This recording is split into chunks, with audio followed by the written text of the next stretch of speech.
Hello everyone, this is Pedro Romero reporting on the LCS Login 2022 tournament.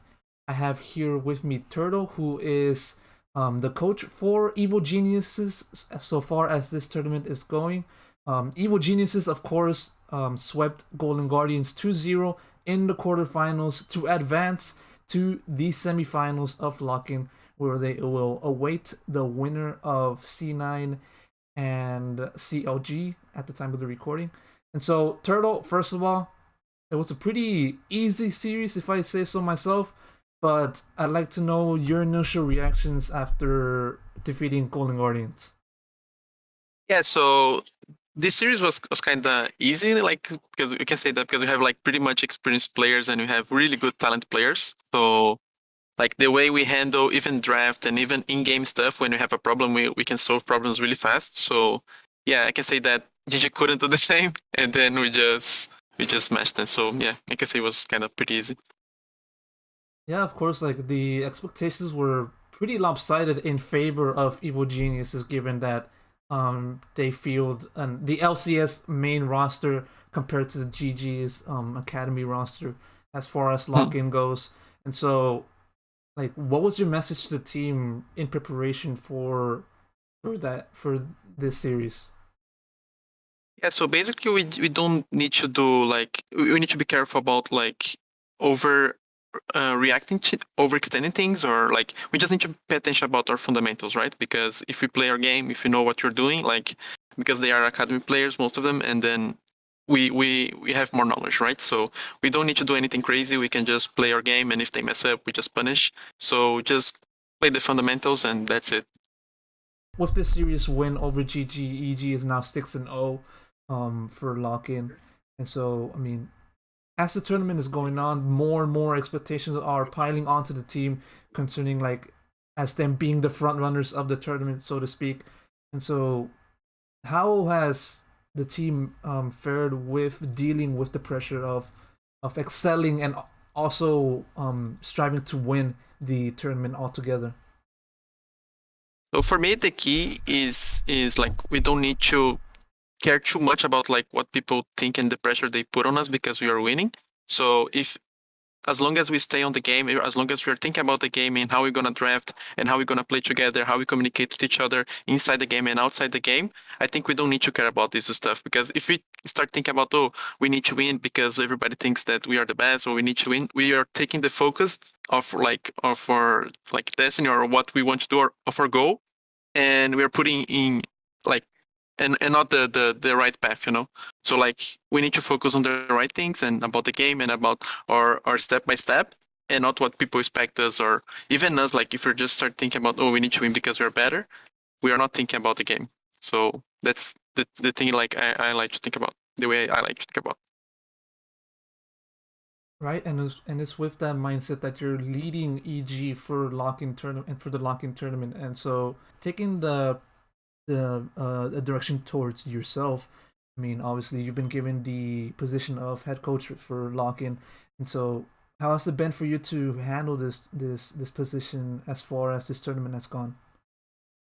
I mean, being completely honestly, it's been a challenge because I never worked with so much talent people before. So, and I have like inspired in Vulcan, like they are extremely talented and extremely like experienced. Mm-hmm. So it's been a challenge for me to like to know them better and how should I approach them better. So it's not been easy. I'm gonna be honest, but like as fast I can learn with them, like I can guide them to a better way. So it's been like a blast and at the same time a challenge for me. Yeah, like as far as the 2022 season is going, this is what I believe to be your second year with Evil Geniuses. Am I correct? Mhm. Yeah, exactly. Yeah, and yeah, and you first started off within a pretty stacked coaching staff, if I do say so, headed by Peter Dunn, obviously the main head Mhm. coach of the LCS roster. And so, how do you view like your progression from starting out with EG from Brazil to now being promoted to the main head coaching position for this tournament? So like I'm really really happy about my trajectory. So I started like last year doing as an assistant coach and a jungle and a coach positional. I am a jungle player, so I coach jungle a lot. And then I was doing a lot of like helping in the draft, helping like pointing things in the review, well, while Peter was running it. So like this came like kind of naturally for this year. So yeah, like I'm super happy with that. And like I said, like it's been a challenge, and I love a challenge. I love to be facing with like difficulties because I can learn faster, I think. So yeah, that's how it went. Yeah, and as a member of the EG coaching staff, you have a front seat into the sort of inner workings of like the team's management of the talent, like and also the team's management of like their academy team, amateur Mhm. team, stuff like that. And so, since Peter's arrival into the EG, how has the EG's talent infrastructure system um developed and progressed from that point forward? Mhm. So as soon as Peter joined EG, like the way he looked for talent and the way that we do our process to look for new players, and for example Jojo and Danny. So like the way he can spot those kids and bring up to the system like is really good.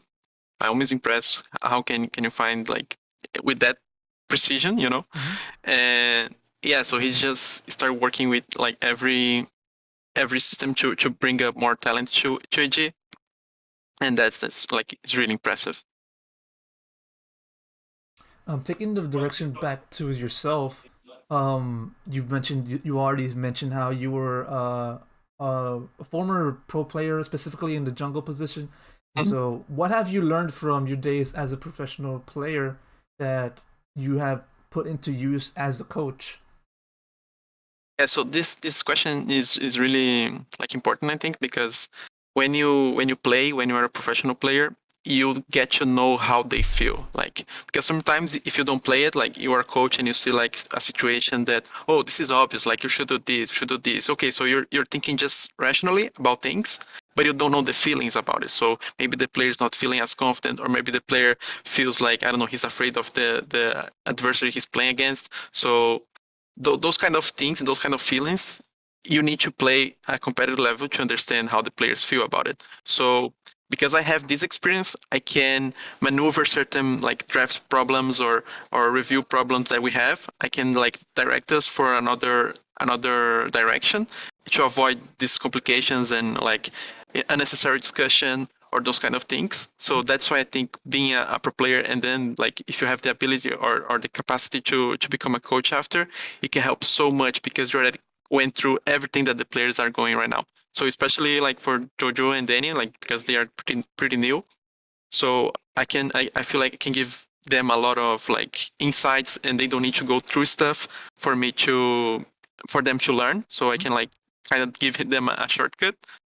So yeah, and I'm still working with my English too, because the way I express myself, I need to uh like get more used to English to express myself and pass the right and give the right information that I want to give. So this is one of the challenges that I'm facing right now too, because as a head coach, everything you say is kind of important. So you need to say the right thing, right? Even the words you use, you need to be using the right word for them to interpret that word or that phrase you're saying. So yeah, this is one of the challenges that I'm facing right now. And yeah, that's it. Being a player, it helps you so much on like how you contact with players, how you have like a relationship with them. I mean, there's a sort of correlation between Danny and Jojo Pin essentially not showing their nerves or not being nervous at all during games. Like, is there a sort of like a formula that allows new EG players to not be nervous during games?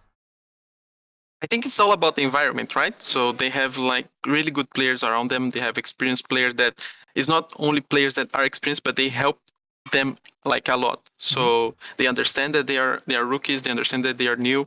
So they do everything to make them feel comfortable. and they empower them to, and then they feel more confident. So yeah, it's really impressive that they don't get as nervous in stage, or they don't get, or at least they don't show to us, they don't show to the people who are watching, and this is really really impressive. So it's the environment that helped them go into this state and the state of mind, and they don't feel as pressure as the other players normally do.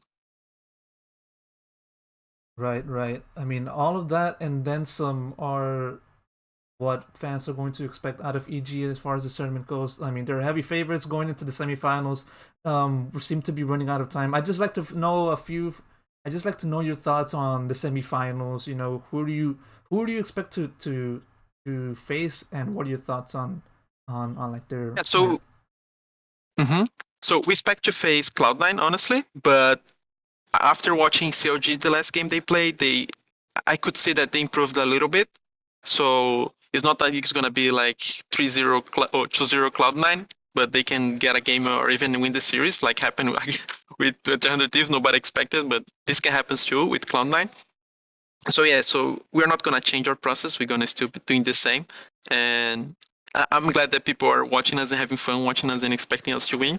But like I said, like we're gonna focus on the process. We're gonna focus on the draft. We're gonna focus on our practice, and this is all for us. I mean, your English is perfect. I don't know what you're saying about like you focusing on your on improving on your English and so, but yeah, like UGC definitely seems to be on the come up for this lock-in.